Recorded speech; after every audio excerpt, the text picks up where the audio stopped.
Halo semua, kali ini kita bakal bedah salah satu alat tempur paling penting buat akuntan, yaitu neraca lajur 10 kolom. Yuk, kita langsung lihat gimana sih cara kerjanya. Coba deh bayangin, gimana caranya mengubah tumpukan daftar akun yang panjang banget jadi sebuah cerita keuangan yang rapi dan jelas tanpa ada salah hitung yang bisa bikin rugi. Nah, ini dia masalah utamanya, apalagi kalau bisnis Anda punya banyak sekali akun. Disinilah neraca lajur jadi pahlawannya. Soalnya, buat banyak perusahaan, nyusun laporan keuangan langsung dari daftar akun yang bejibun itu, wah, susah banget dan rawan salah. Tanpa alat bantu, prosesnya bisa lama dan risikonya tinggi. Tapi tenang, ada solusinya yang cerdas. Jadi, apa sih neraca lajur itu? Anggap aja ini kayak meja kerja atau kertas buramnya akuntan. Ini tuh bukan laporan keuangan resmi yang kita kasih ke bos atau investor ya. Tapi ini adalah kertas kerja super terstruktur buat merangkum saldo akun, bikin penyesuaian, dan nyiapin laporan keuangan. Pokoknya buat ngerapihin semua angka dulu deh. Ada kutipan yang pas banget nih. Neraca lajur itu alat informal buat ngumpulin dan milah-milah informasi yang dibutuhin. Ini bukan laporan keuangan formal, tapi bikin proses pembuatannya jadi jauh lebih gampang.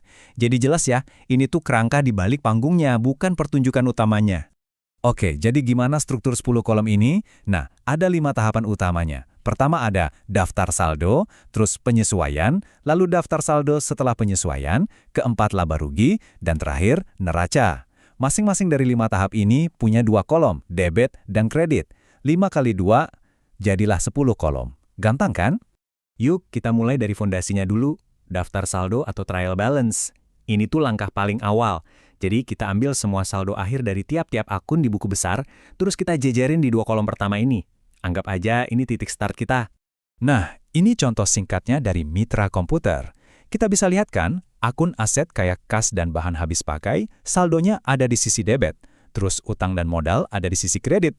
Kuncinya di sini cuma satu, total semua angka di kolom debit harus dan wajib sama persis dengan total di kolom kredit. Harus seimbang. Oke, sekarang kita masuk ke bagian yang menurut saya paling penting dan paling seru, penyesuaian atau adjustments. Kenapa? Karena angka-angka di daftar saldo tadi itu belum tentu cerita yang sebenarnya. Ada banyak hal yang terjadi sepanjang periode yang nggak dicatat harian. Nah, disinilah kita menyesuaikan catatan kita dengan realitas. Secara umum ada 2 jenis penyesuaian. Ada deferral atau penangguhan, ada juga akrual. Gampangnya gini, deferral itu pas kita bayar atau terima duit di muka sebelum bebannya terjadi atau pendapatannya didapat. Contohnya yaitu bayar sewa setahun di depan. Kalau akrual kebalikannya, kejadiannya duluan, duitnya belakangan. Contoh paling umum ya gaji karyawan yang udah kerja sebulan tapi belum kita bayar. Biar lebih nempel, kita lihat langsung contohnya ya. Kita fokus ke satu akun aja, bahan habis pakai. Nah, di daftar saldo, tercatat nilainya ada 2 juta rupiah di sisi debit. Tapi pas akhir periode, tim ngecek langsung ke gudang. Dihitung fisik satu-satu, dan ternyata sisa bahan habis pakainya tinggal 760.000 rupiah. Loh, kok beda? Nah, ada selisih kan? Selisih inilah yang harus kita catat. Terus gimana? Ya, kita bikin jurnal penyesuaiannya. Gampang kok. Selisihnya tadi kan 1.240.000. Angka ini kita catat sebagai biaya bahan habis pakai di sisi debit. Terus, kita juga harus ngurangin nilai aset bahan habis pakai di sisi kredit dengan jumlah yang sama. Dengan begini, catatan akuntansi kita sekarang klop sama kenyataan di lapangan. Nah, setelah semua penyesuaian kita catat, kita bisa lanjut ke pasangan kolom berikutnya, daftar saldo setelah penyesuaian. Ini pada dasarnya cuma gabungin angka dari daftar saldo awal sama kolom penyesuaian. Hasilnya, saldo terbaru yang paling akurat untuk setiap akun. Inilah the true picture-nya. Cara ngitungnya juga logis banget. Coba lihat lagi akun bahan habis pakai. Awalnya kan saldo debit 2 juta. Terus ada penyesuaian di sisi kredit 1.240.000 rupiah. Jadi debit ketemu kredit ya dikurangin. Hasilnya saldo debit akhir jadi 760.000 rupiah. Persis sama dengan hasil hitungan fisik tadi kan? Hehe, keren.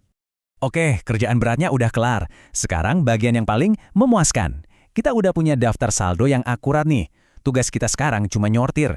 Setiap angka dari daftar ini harus dipindahin, entah itu ke kolom laba rugi atau ke kolom neraca. Terus gimana cara milahnya? Kuncinya ada di jenis akunnya. Ada akun nominal atau temporer, ini tuh isinya cuma pendapatan dan biaya. Kenapa temporer? Karena di akhir periode saldonya dinolkan lagi.